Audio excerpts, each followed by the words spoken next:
Yeah, good morning. As Adrian says, while we've entitled this Frontline Services, actually, this is really about probation. We won and started operating 5 probation trusts as of the 1st of February, and it's been a great success for us, so we want to focus in on that. But what I'd like to do is set that in the context of where we are in terms of our Frontline Services business. First, for those who don't know me, Dougie Sutherland. I've been with the company, as Adrian says, for 11 years. 5 of those, I think, as a board director. And my career, apart from 1 year, I've been either working for government, including the Treasury, or I've been providing services and projects for the private sector into the government. So I come with quite a lot of experience of the public sector. So first, how do I do this then? Here we go. Let me go in here. About just under 4 years ago, we decided to bid for Frontline Services. So our vision was, to start with welfare and build across into justice and healthcare. And it's great when you can look back and say that came true, because it was not been easy. And so 4 years ago, we had a small start with into the thing called the Work Programme, where we did a joint venture with a charity from Ireland, and it proved to be successful. So that gave us our first line of credibility. And within a 4-year period, we've managed to build a substantial competence in welfare, education, healthcare, and justice. And to the point now where we are the 3rd largest provider in the Work Programme. We are the 5th largest provider of skills to the Skills Funding Agency. We're still, I'd say, a small, medium provider of healthcare into the home, but a very good one. We are the largest provider largest private sector provider of probation services in the country. The business itself employs about 4,000 people. And we have a geographical spread. While it's all over the UK, it's actually, and Yvonne will talk about this in her slides, we're actually very focused in the northwest of England, and I think that gives us some real opportunities for a place-based strategy, which we are considering, and again, Yvonne will talk to that. And we've built a business from 0 to today, which will probably turn around £250 million.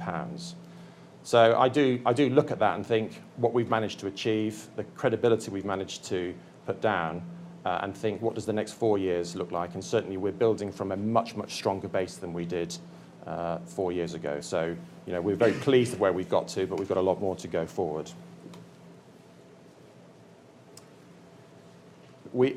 I organised the business actually in 3 businesses, and you can see there in the colours: healthcare, justice, and skills and employment. And while these businesses operate independently, there are some real operational and bidding synergies. And it's worth pointing out that a lot of these businesses actually deliver the same services. This is particularly true in skills and justice, where we are providing what we call interventions. And again, Yvonne will talk about this, where we are providing jobs, both in justice and skills. We're providing drug and alcohol treatment. And there's a whole series of these interventions which gives us the opportunity, one, to take the best from each of the businesses and consolidate them so that we improve the quality of our service and become much more efficient. It's also worth pointing out a lot of our customers actually are receiving money from DWP, from justice, from skills, and they're individually being passed around and being paid for separately, which is pretty inefficient. And we also have an opportunity to try and join that up and provide a much more integrated service for our clients. Our client is also trying to do that, but it's actually quite difficult for them to provide that service. There is a common culture. We're already finding with our staff that we can move people from justice into healthcare. We can move people from justice into skills quite easily. The culture is similar skills, but they also have a very strong ethos of providing services for the public benefit. And that culture actually is very important in terms of how we organise ourselves. And last, in terms of operationally, as we say, we are geographically co-located, and that's what's going to allow us to get some efficiencies within the business. Perhaps the most important thing, however, is on the growth synergies. As I say, our clients recognise that they need to and want to provide a better service for the citizen, and they are trying to join up these services. And what we are seeing are opportunities coming to the market, and quite large opportunities coming to the market do require a sort of cross skills. So that you have to be able to deliver welfare, skills, justice to be able to win some of the opportunities that are coming.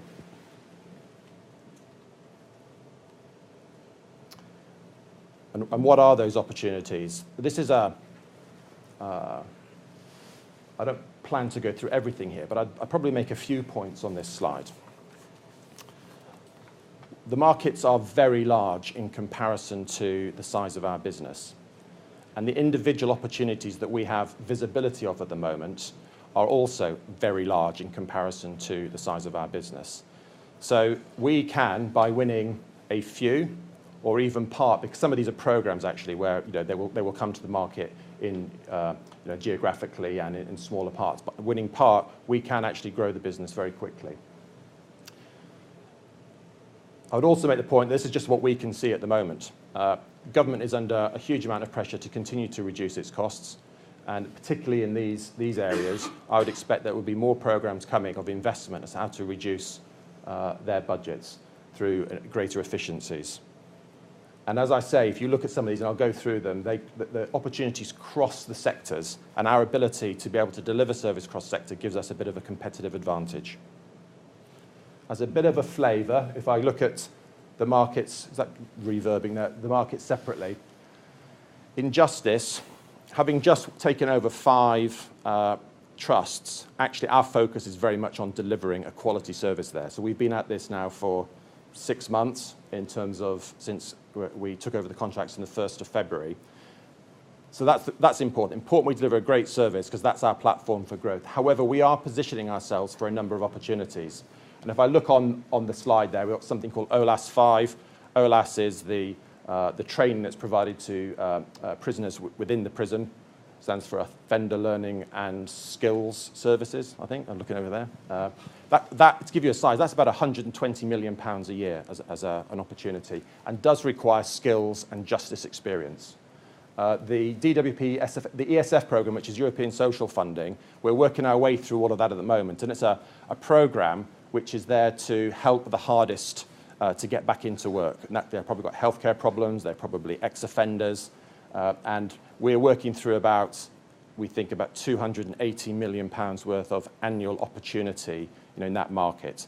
That tends to come in small bits. Maximum size we've seen is about 20 million, but there are lots of smaller opportunities there as well. So they're large. Skills and employment. This is a huge opportunity. The government has made it very clear they want 2 million more jobs. They want 3 million more apprenticeships. And so the pressure is on there on how to deliver all of that.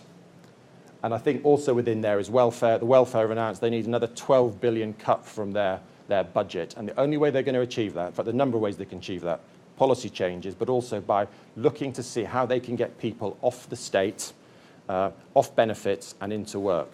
So I would expect there to be a lot more programs coming out of here. We can see about 7 billion a year of opportunity across there. A lot of that is in skills and training, but a lot of that are in things like HDAS, which is getting disability, people off disability benefits. The new work programme too that's going to come out. I would not be surprised either way if Job Centre was outsourced as well, because it makes a lot of sense to do that in the future. So there's some very large programmes which we can see, and I expect there to be some more. Healthcare, an enormous market. Sorry, these numbers, if you're wondering, are what we think are the accessible part of the market for the private sector, not for us. We clearly have a much narrower focus within those areas. In healthcare, we are looking at particularly 2 new areas to build on our existing business. One of those is the problem that most NHS trusts face, which is how do they get people out of hospitals quicker into the homes in the community. And we are developing a number of products, and we are in a number of conversations with trusts on how to help them do that. Typically, they're quite small projects. They might be 1, 2, 3 million. There might actually be construction projects off the back of that, building community-type facilities. The other area that I'm particularly interested in, and we're in quite developed conversations with a number of CCGs, is on our pathway care. And what we are looking at in one particular contract where we're working with NHS trusts is how to deliver a joined-up service, for example, in cancer, and how we can take the existing provision, stitch together the supply chain more effectively, put better investment in so that we can get better outcomes. The particular one we're looking at the moment is actually sponsored by NHS England, and if successful, will be the pilot that will be rolled out through the UK. So, we're in negotiations with that. These pathway projects typically come at something greater than £50 million a year in terms of the opportunity. They're complicated, but they have a lot of political backing.